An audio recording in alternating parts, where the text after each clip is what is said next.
Assalamualaikum warahmatullahi wabarakatuh. Perkenalkan, saya Nana Feda Tunisa dari kelas EKM 5. Kali ini saya akan menyimpulkan film yang berjudul Plastic Wars. Pertama-tama saya akan memberitahu kenapa alasan saya memilih video ini, yaitu karena maraknya kejadian yang dialami sekitar kita tentang film yang ada. Lalu selanjutnya, jenis bencana dalam video tersebut yaitu banyaknya sampah plastik yang terbuang begitu saja, belum kedaur ulang, rencana daur ulang yang tidak terlaksana, dan sebagainya. Frontline dan NPR menyelidiki bagaimana industri plastik menggunakan daur ulang untuk membantu menjual lebih banyak plastik.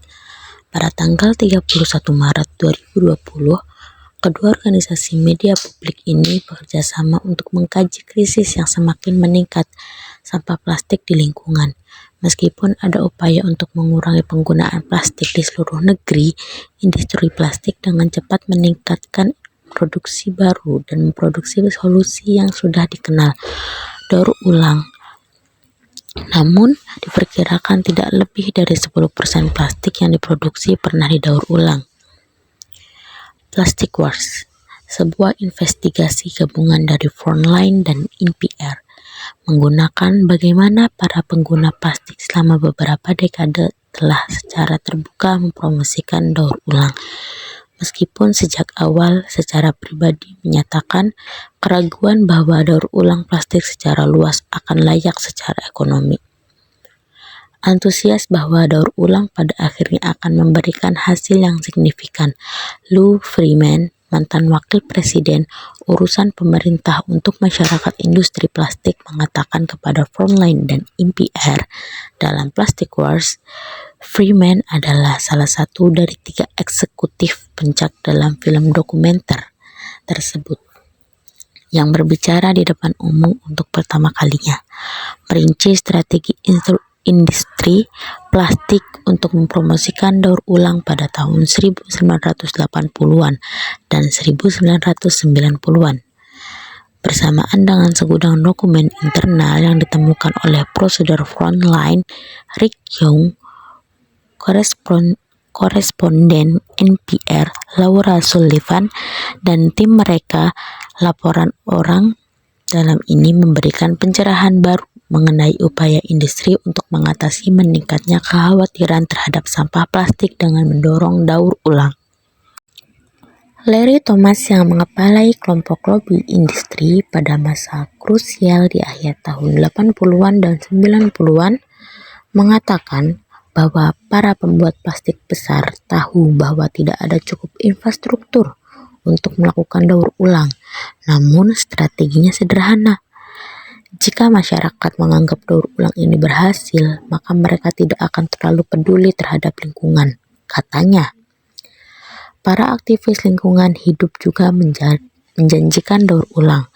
Kami mempercayai mitos bahwa daur ulang akan menyelesaikan masalah dan kami tidak perlu khawatir mengenai jumlah plastik yang diproduksi. Annie Leonard, Direktur Eksekutif Greenpeace USA, mengatakan kepada Frontline dan NPR. Tahun lalu, Planet Money mengadakan acara tentang mengapa mendaur ulang plastik tidak masuk akal secara ekonomi dan yang menyedihkan bahkan ramah lingkungan.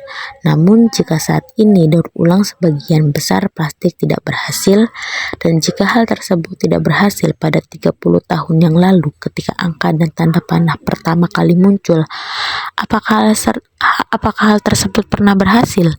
Dan mengapa butuh waktu lama bagi kami untuk mengetahui kebenarannya?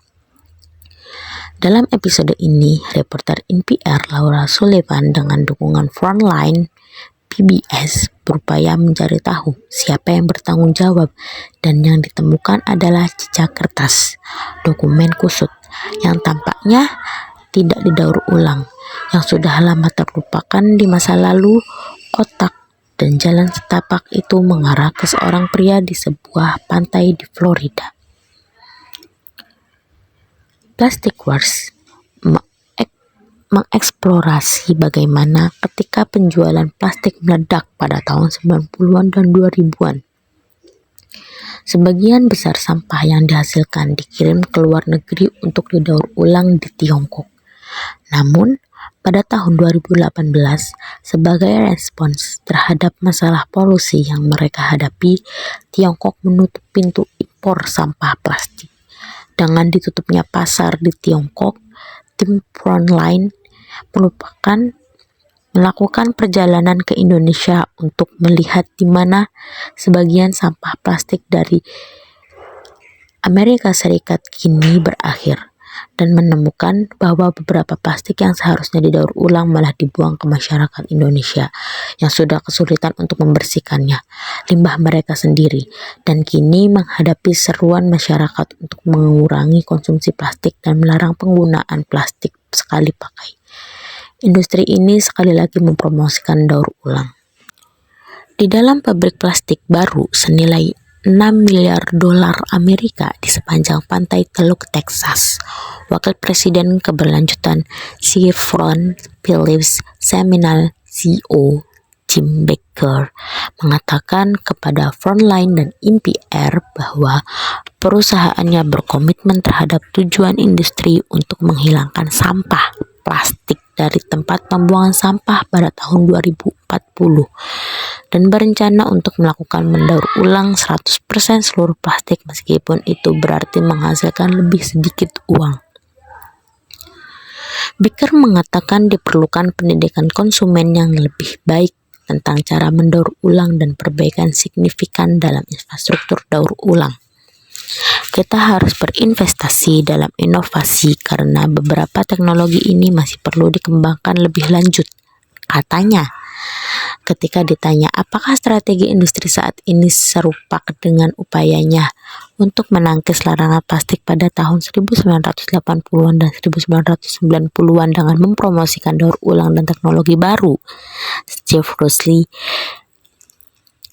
yang hingga saat ini menjabat sebagai Kepala Divisi Plastik Dewan Kimia Amerika, menegaskan bahwa saat ini akan berbeda. Ini adalah tentang pemahaman kita semua bahwa kita masing-masing mempunyai peran untuk membuat sistem yang kita miliki menjadi lebih baik, katanya. Saya pikir semua orang akan mengatakan, kita tidak bisa melanjutkan bisnis seperti biasa. Ini saatnya untuk perubahan dan inilah saatnya.